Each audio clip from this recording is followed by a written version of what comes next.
the 10 attitudes for leadership development. Leaders are very unique people. They have a very simple distinction, and that is their thinking is different. Leaders do not think like followers. Leaders used to be followers, all of them. If you want to be an impactful personality, you have to develop certain types of thinking and perceptions that change the way you see yourself and see the world. I call this the spirit of leadership. Now, there are only two animals on the planet that the Creator identified himself with. I've read hundreds of books, and that's my commitment. For the last 20 years, I've been reading 4 books a month. And that gives you an idea of how much reading I do. Because if you're going to become influenced in the world, you have to be a reader. And when I read the Bible, I was shocked to find that there are two animals that the Creator identified himself with. The first one is the eagle, and the second animal is the lion. And when I identified those two animals as his favorite to identify himself with, I recognized I better study these two animals, because if he is the leader of the universe and I want to be a leader on earth, I better find out the nature of these animals and also the attitude of these animals. And I discovered that both of them are the kings of their domain. The eagle is the king of the bird kingdom, and the lion is the king of the animal kingdom. Well, I want to talk about the lion today, even though I can do a session on the eagle, which is very important. But let's talk a little bit about the lion. The lion has what I call the spirit of leadership. And this word spirit here is referring to attitude. A leader has an attitude that makes him or her different from followers. And the lion exhibits that attitude.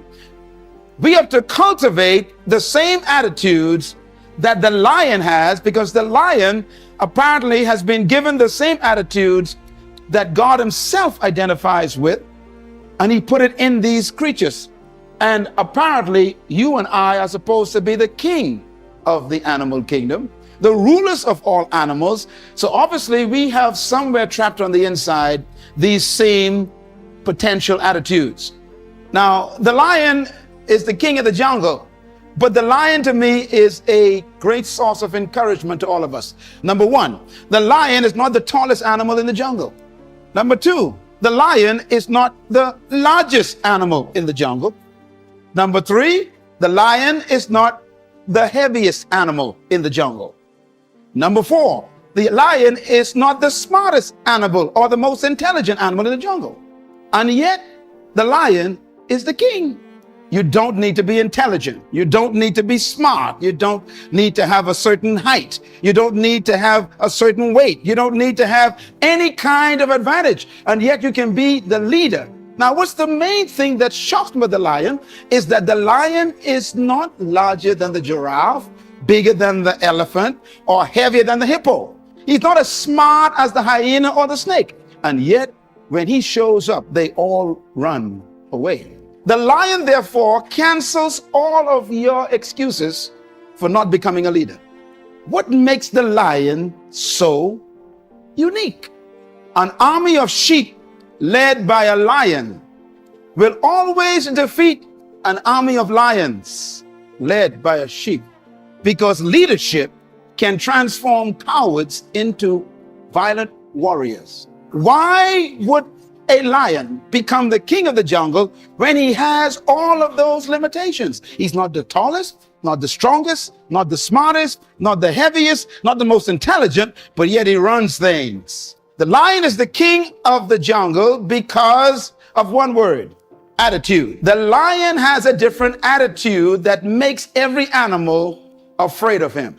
Now, we don't want to lead by fear, but it does take respect for you to become a leader. When I use the word fear in the jungle, we're talking about respect. The elephant respects the lion. The hyenas respect the lion. The giraffes, they respect the lion. What makes these massive animals respect such a small cat? The attitude is the difference. For example, a lion will see an elephant And the thing that comes to his mind, one word, lunch. Now the elephant is 10 times the size of the lion, probably 50 times heavier, and has more power. One stomp of his feet could destroy the lion. But when the lion sees the elephant, he doesn't look at size and weight and strength and power. He looks at lunch. I could eat this thing. And he acts the way he thinks. You see, the size is not the problem. The weight of the elephant is not his concern. What makes him act is the way he thinks. And because he thinks he can eat the elephant, he attacks him. Leadership attitude. Now here's another amazing mystery. The elephant is larger, bigger, stronger, more powerful, heavier, and more intelligent. And yet when the elephant sees the lion, one word comes to mind: eater. The elephant is controlled by the way he thinks. He thinks that he is lunch. Therefore, his size, his weight, his power, his might, his authority is a victim of the way he thinks. It doesn't matter how big you are, how intelligent you are, how many degrees you get. It's your mind that keeps you small. And it doesn't matter how small you are, or how unintelligent you may seem to be, or how much you don't have. It's your mind that makes you the leader. Attitude. The difference between a leader and a follower is attitude. Why? Because it is unique attitudes that distinguish leaders from followers. They think differently.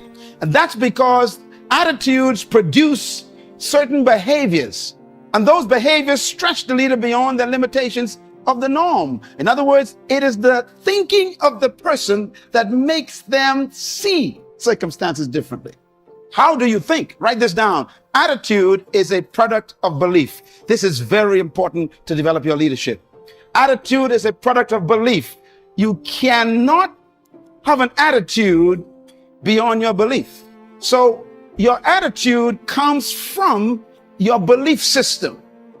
The lion is the king because of what he believes about himself and what he believes about the elephant and the giraffe. He believes that they are lunch, and he believes he can eat them. His belief system controls the whole situation when they meet. I was born in a house on 4 rocks, 2 bedrooms, 11 kids, 1 mother, 1 father. 1 bedroom for my mom and dad, the other for my 7 sisters. And of course, the boys had to find somewhere to sleep. I remember sleeping on a mattress on the floor. I remember sleeping one time on a mat, and that sheet never kept the mosquitoes out. All around me was poverty, but we didn't know that because everybody was poor. The only way you know you're poor is when you meet a rich person. And there I was sleeping on the floor, wonderful family. They loved me, we loved one another. My parents loved us, we loved them. We had a great family, but we didn't have much. And every opportunity was around me to think negative. I was on the other side with alcoholics all over the place. And I remember my mother and father would tell us things to fix our belief system. They would say, you can do anything you want to do, son. And they said that when I was sleeping on the floor. They were working on my belief system. And then they taught us the Bible. Now, I don't know about you and your belief about the Bible made me what I am today. So don't you talk bad about the Bible. And if you don't believe in the Bible, that's okay. I'm doing just fine, believe me.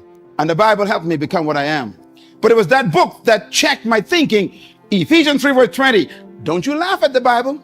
The verse said, now unto him who is able to do exceedingly abundantly above, far beyond all you can ever ask, think, or imagine, according to the power that working within you.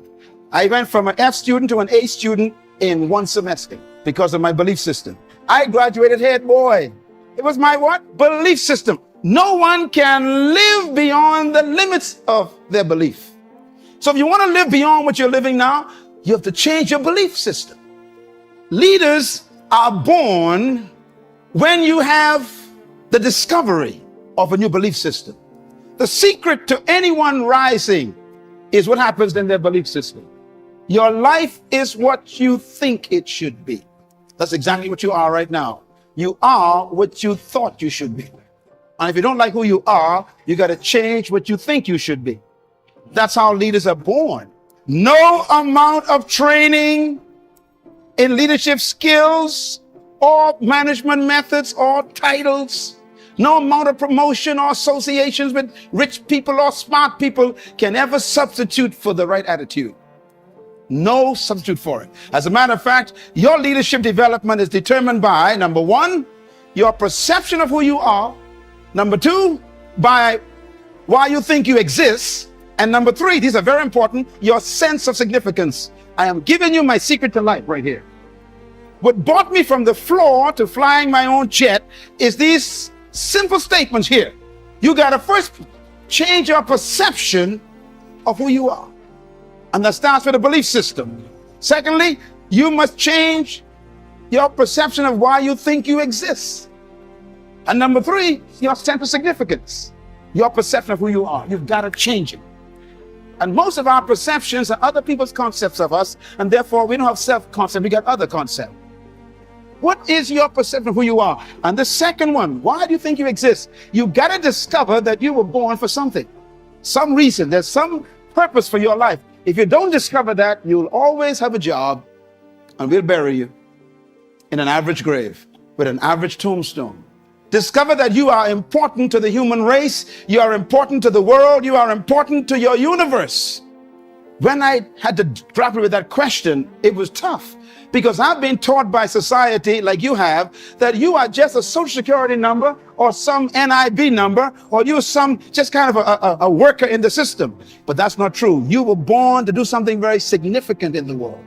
And you have to get to the point where you believe that. Cultivating these attitudes are the key to becoming a leader.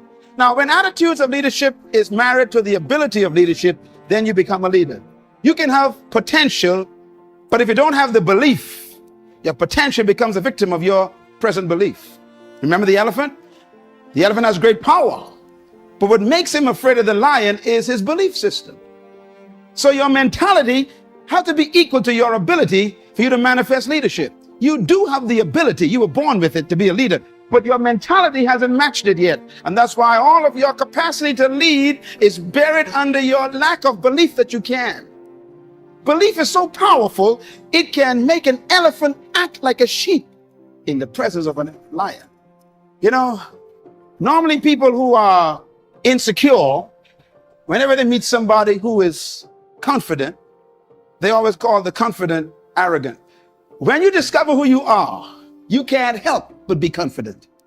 I don't pretend, I don't try to have confidence. If you try, that means you ain't got it. You're faking it. Confidence is a product of belief. What you believe about yourself determines the way you think about yourself, and the way you think about yourself is the way you behave. And you behave bold and confident and fearless because there's some things you discovered about you and about life that makes life change a perception. You can never fully carry out the mandate of leadership if you don't have the mentality of leadership. And that's what this session is about. It's about mentality. As a matter of fact, integrating attitude and attributes and aptitude and altitude produces leadership. That's a lot of ops there. Because each one of them is a different experience for leaders. First of all, your attitude got to be right. Then you must marry that to attributes. That means gifts you were born with.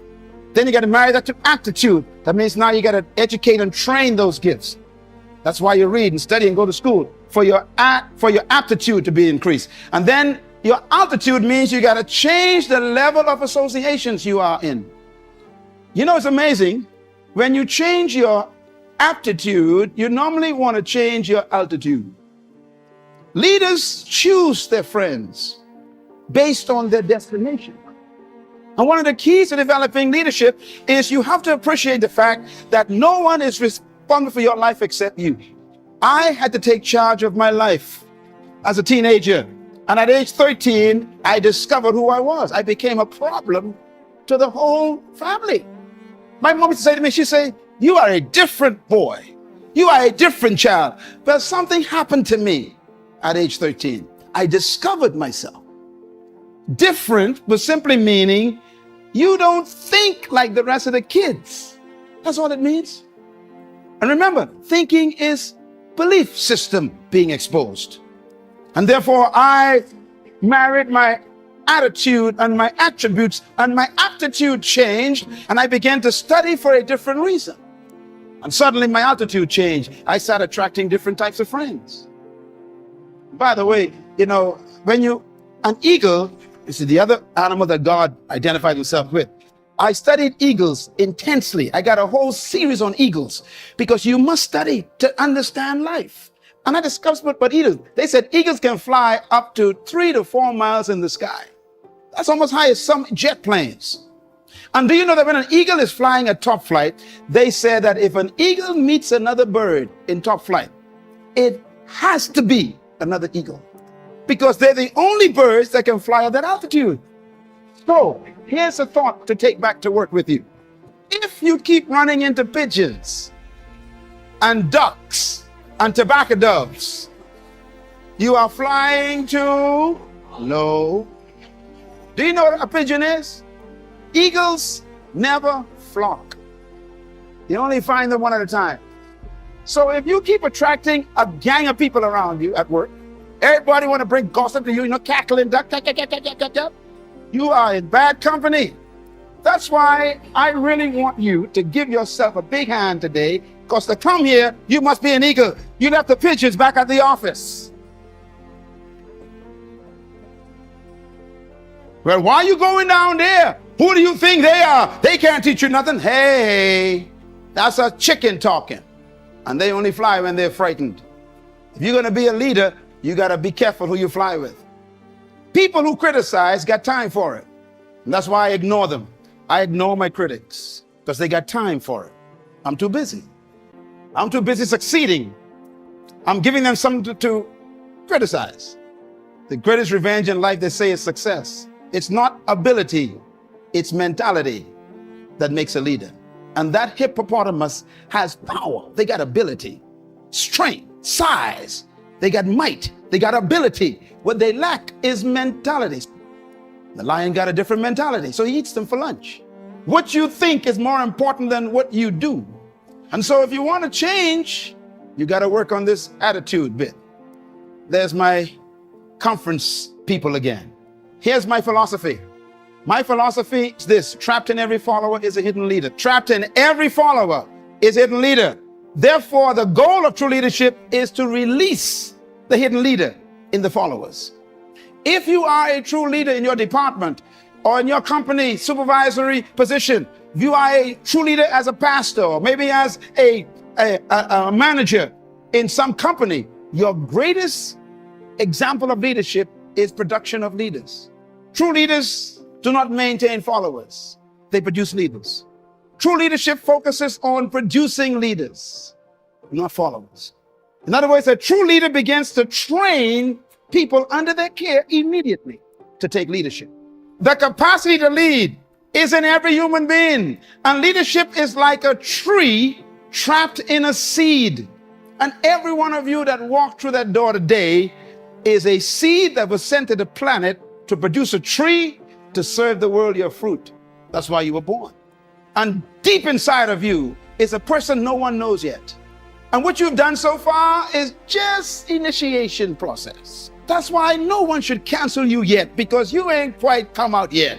Leadership manifestation requires the right environment. You know, a seed can be placed on a windowsill in your tiled bathroom and stay there for 50 years and the tree never come out. Even though the seed has a tree and a forest in it, it is a victim of the environment. If you can just get that seed off that windowsill and put it in soil with a little bit of water, here comes the future. That's the way life is. You are no different from a seed. I got stacks of CDs that I buy, Les Brown and Tim Rev and all the others, and I put them in my car. And when I'm driving, every time I sit in my car, I'm feeding my seed constantly. Even the music you listen to, got to be careful. It can be poison to your germination of your seed. The next time someone says they want to get to know you, ask them, are you fertilizer or rock? There are some folks in your life right now who are very toxic. They will pollute your seed. You'll never come out. Have you noticed that people who ain't going nowhere want you to go with them? Folks who ain't doing nothing in life want you to do it with them? This is why you got to break away from your best friends sometime to become better. You outgrow people, so know when to leave. If they keep asking you questions, it's time to go. Be with people who you can ask questions. That's how you grow. True attitude is manifested in attitude. And what I mean by that is when you discover leadership, it comes out in your attitude. Attitude must be a product of your belief system. Everybody in here have attitude. Everybody. What's about the leadership attitude? There are two types of concepts. The first one is the leadership spirit and the spirit of leadership. Two different concepts. The leadership spirit is what you were born with. Your ability, you never receive it, you came with it. But your ability that you were born with is trapped by the mentality that they gave you from your culture. This is why to be great, you got to divorce yourself from your traditions and your culture. Because convention makes no room for creativity. It doesn't allow you to believe beyond the norm. Matter of fact, they want you to fit in, not stand out. So society is all worked, it's all designed for you to behave yourself. You're trained to limit yourself. Isn't it amazing that you buy a car that can travel 150 miles per hour, 180 miles per hour, and then the same country that sells the car to you puts up a sign, 50. No, you never thought about that. That's a problem. Yeah, see, Ford Motor Company makes the car to make 180, and then they make sure you only can travel 50. Society is designed to make sure you never become a leader. And that's why for you to become a leader in your workplace, you're going to have to break away from the traditions. Now, I want to warn you, when you decide to break the speed limit, all your enemies will wake up in the office. Every critic that you thought was your friend will suddenly come alive because people don't want you to leave them in their nothingness. You can't lead from behind. That's why sheep are not leaders. They follow the sheep hips in front of them.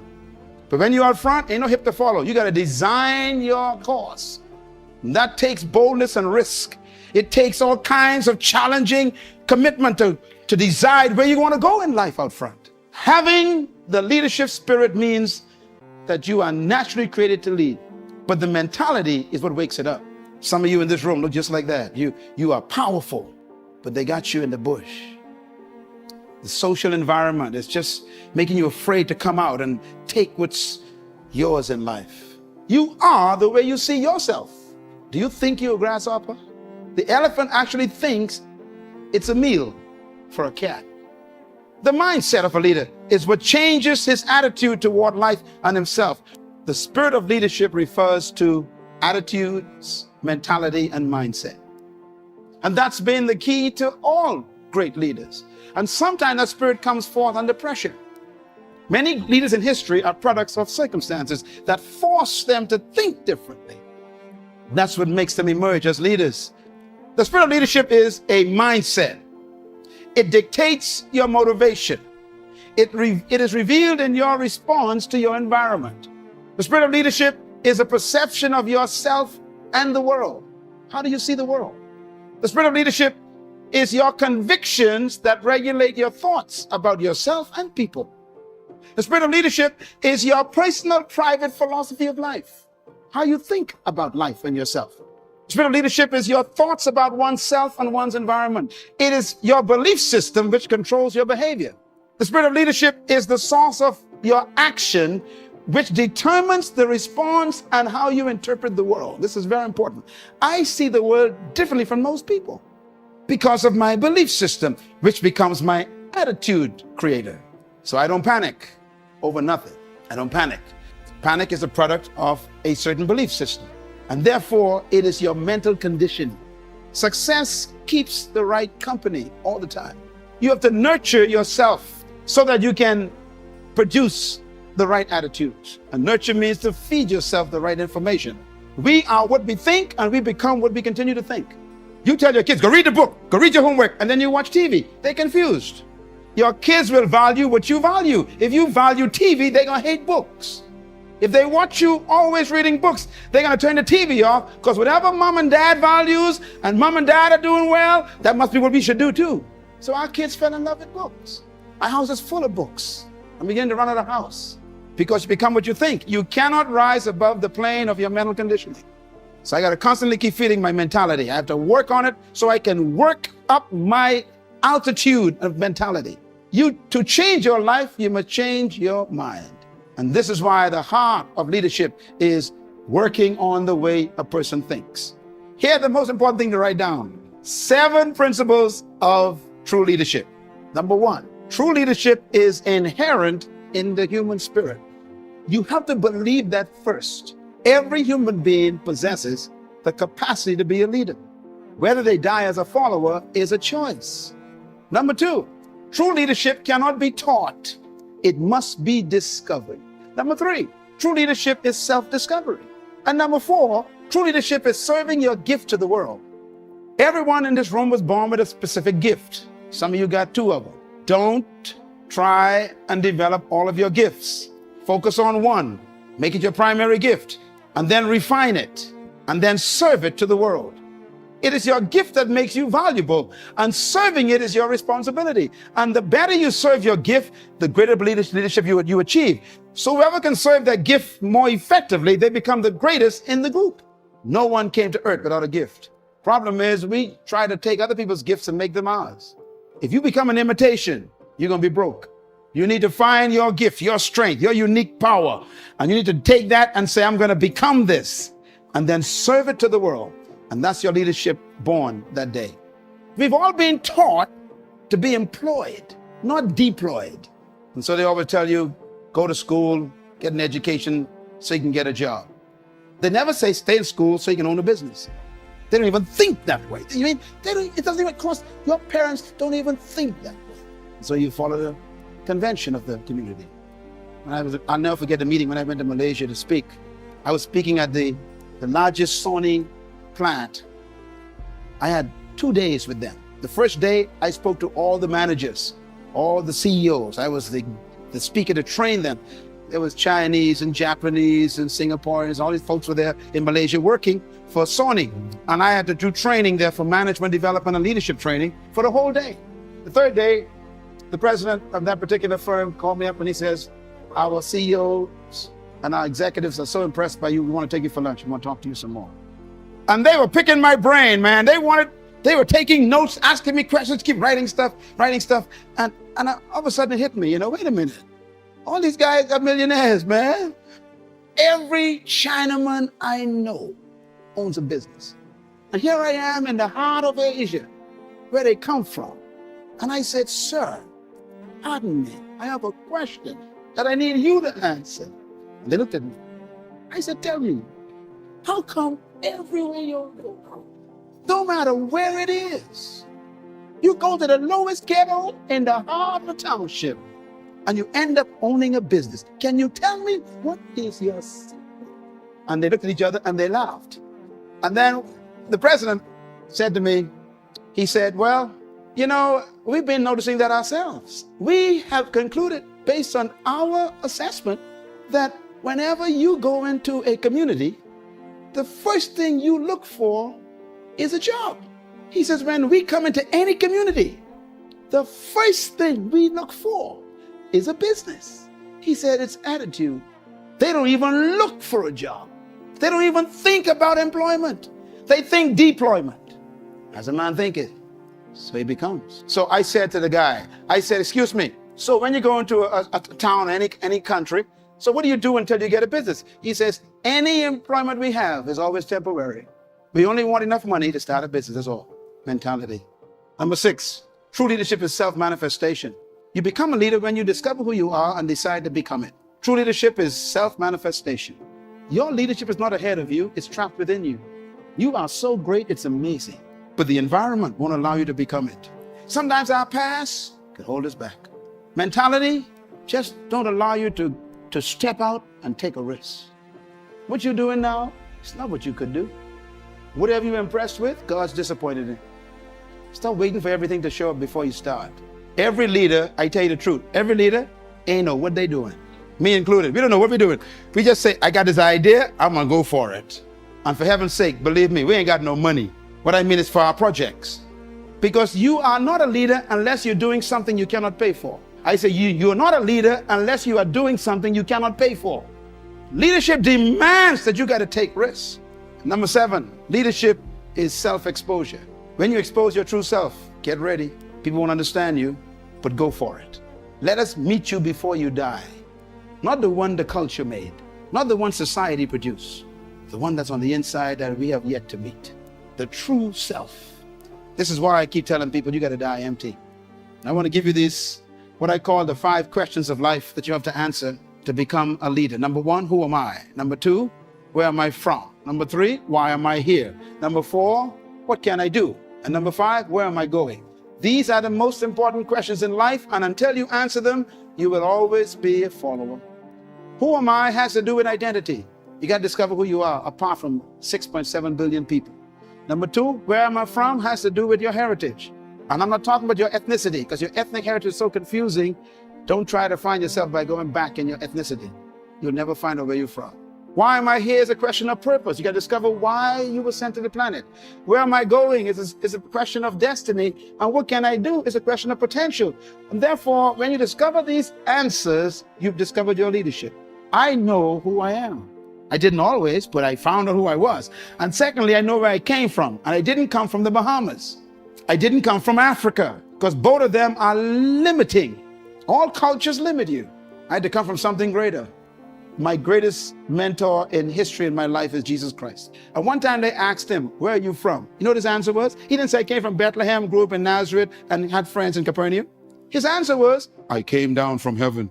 They said, no, we know your mother, she's Mary, and your daddy Joe. He says, no, I came down from heaven. He refused to have his heritage limited to earth, and so am I. Me, I came through Baintown. I didn't come from Baintown. I came through the Bahamas. I didn't come from the Bahamas. Wherever you came from can limit you or give you unlimited thinking. I said the reason why they call Africa Mother Africa is because you never get your heritage from your mother. That's why you carry your father's name. The seed of your identity comes from your father. I came down from my father through the mother.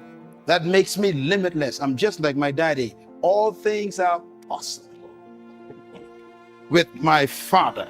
True leadership is not a method nor a technique. True leadership is an attitude. When I discovered that I came out of God, not out of the Bahamas, suddenly the Bahamas became too small for me.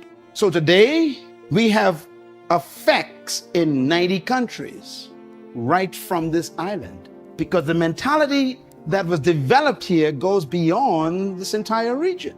Don't let where you came from physically trap you. Don't let your ethnic heritage become your graveyard. Stop being black and white and yellow and stuff. Forget that stuff. That's too limiting. Become like your father. Be a man. It's a spirit being. There's no limit. Everything you know is not all there is to know. Beliefs and convictions of a leader regulates the nature of their leadership, and therefore the source of beliefs is the perception of your truth. What is truth to you determines what you do with your life. Whatever you think is truth, that's how you're going to live. That's why it's important to keep getting information.